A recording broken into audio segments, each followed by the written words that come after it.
What do you think about when you think about media freedom? Does your right to exercise freedom of speech come to mind?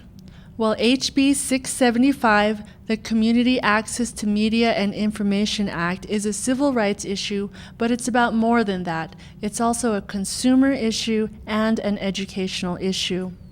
What I'm going to tell you in the next few minutes can affect a very important change in the state of New Mexico without costing the state a dime. If passed, the Community Access to Media and Information Act is a regulatory measure that would assist in fairness and diversity in media, and it would support economic stimulus in New Mexico, and all this at no cost to the state.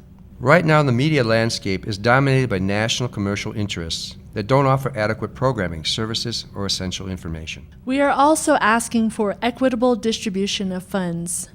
More specific regulation is needed, and a needs assessment of operations and the consumers should determine where these funds go.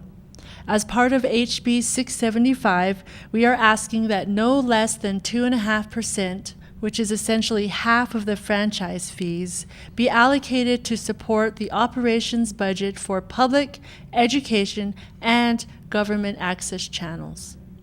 In addressing fairness and diversity in media, HB 675 can ensure diversity in programming and prohibit discrimination in the build-out of telecommunications systems. It should be pointed out that some national cable and telecom companies have engaged in a form of redlining of communities. They prefer to lay their lines in the more affluent consumer areas and neglect the poorer, usually minority communities. This is harmful to our communities, and this bill will combat that. HB 675 would also aid minority business owners in attempts to break in the industry and receive franchises through the non-discrimination clause of this bill. The Subscriber Action of Compliance Clause in HB 675 would empower cable and telecom subscribers to help enforce the terms of franchise agreements, and it would ensure consumer protections.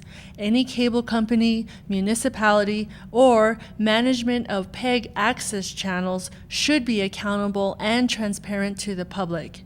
The Subscriber Action of Compliance Clause in HB 675 is basically redress for the consumers who may feel that they are not receiving the services that they paid for.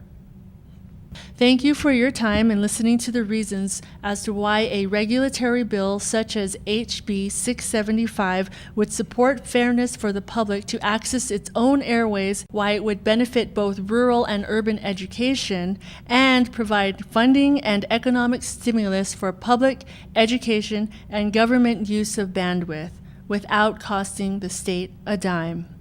Please support HB 675, the Community Access to Media and Information Act.